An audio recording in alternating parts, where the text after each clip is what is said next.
cuisine, elles sont partout. Dans mon quartier, à tous les coins de rue. Et au travail, impossible de les éviter. Les tentations alimentaires, j'y succombe chaque jour avec gourmandise. Et si pour moi la meilleure façon de retrouver la ligne, c'était la manière forte, jeûner. Pour se purifier le corps, pour perdre du poids, le jeûne n'aurait que des vertus. J'ai décidé de tenter l'expérience. 3 jours sans nourriture dans les Alpes de Haute-Provence. Ce soir, j'ai rendez-vous dans cette ancienne ferme. Bon, on est arrivé. Pour un stage de jeûne. Bonjour. Vous allez bien? Sandrine, oui. Johan? Depuis bientôt 5 ans, Guillaume.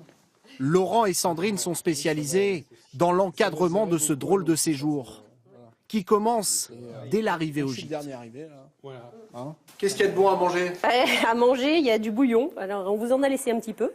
Voilà. Ouais. Donc, un bouillon brocoli, pommes de terre, carottes. C'est mon premier festin. Et voici ce qui m'attend. Un jus de fruits le matin, de l'eau et des tisanes pendant la journée, et le soir, ce fameux bouillon de légumes. Cela représente à peine 200 calories par jour, 15 fois moins que ma ration alimentaire habituelle. Mon inquiétude, c'est d'avoir faim. Sur ce sujet, mes hôtes sont plutôt rassurants. La faim, selon eux, c'est d'abord psychologique. Si on vous supprime à manger, vous allez avoir du mal, vous allez avoir faim tout le temps, mais si vous venez le faire de façon positive, ben ça se passe très bien. Se serrer la ceinture, c'est une aventure collective.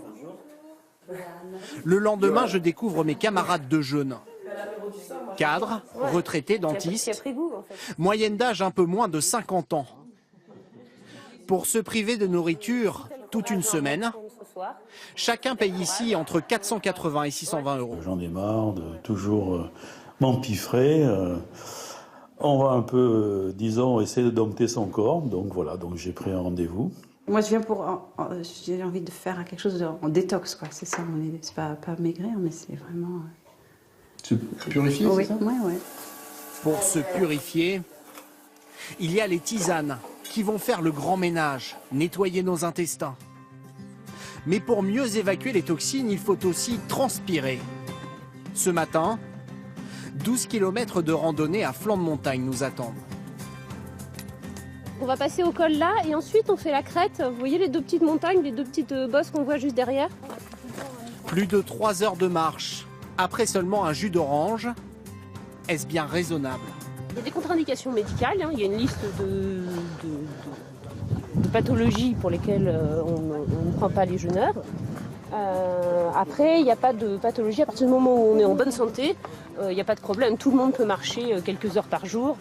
Tout le monde peut le faire, et en cas de coup de mou, J'ai le petit pot de miel, il n'y en a plus beaucoup. Mais voilà, si jamais il y avait vraiment un gros coup de pompe, je peux donner une petite cuillère de miel et ça repart. marcher le ventre vide, c'est tout de même une sensation bien particulière. On est peut-être à 5 ou 6 km de randonnée et je sens que je manque de carburant et je sens que je vais pas vite. Et ce qui est surprenant, c'est qu'en même temps, j'avance, quoi. Oui, voilà, on avance quand même. À ma grande surprise, mon estomac ne gargouille même pas le moindre creux. C'est peut-être l'un des effets positifs de ces tisanes qui remplacent la nourriture. Donc le déjeuner. Voilà, le repas de midi. Mais il y a aussi autre chose. En pleine nature, on ne pense même pas à manger. Il n'y a Et pas voilà, de tentation, il n'y Ouais. a pas les petites habitudes, il n'y a pas les placards avec les biscuits cachés quelque part. Aucune sensation de faim, c'est surprenant. Et de retour au gîte, l'impression que le temps file à toute vitesse. Jeûner, c'est peut-être plus facile que prévu. Mais la nuit va tout changer. Casquette. Au 3e jour, réveil difficile. J'ai eu un peu de mal à démarrer ce matin et j'ai la langue très pâteuse. C'est vraiment... on sent qu'on vit un peu au ralenti. Et je ne suis pas le seul. À table, tout le monde accuse le coup. Je me suis couchée nauséeuse et réveillée avec le cœur qui battait fort, quoi. On a du mal à partir ce matin. Mais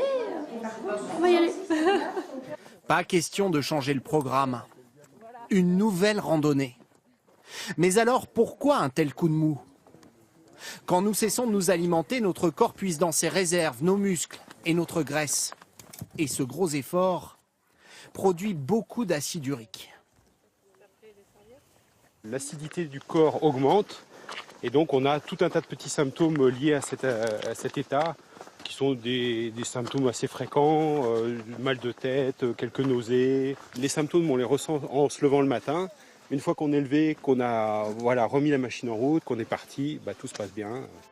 Difficile à croire et pourtant, malgré ce démarrage compliqué, la randonnée ne pose aucun problème. Et à l'arrivée, nous sommes en pleine forme. Une pizzeria là. Ouais, mais elle est fermée. Heureusement. Pour Karine, qui jeûne pour la 3e fois, ce n'est pas vraiment une surprise. C'est une semaine tellement agréable qu'on a envie d'y retourner, quoi. Après, on y pense, pendant 1 an, 2 ans, on se dit non, faut que je recommence, c'était trop bien. En 2 jours et demi, j'ai donc parcouru 25 km, avalé 10 litres d'eau et surtout, je n'ai jamais eu faim. Bon merci pour tout, bonne continuation. L'heure est venue de faire mes adieux. Et plus de 3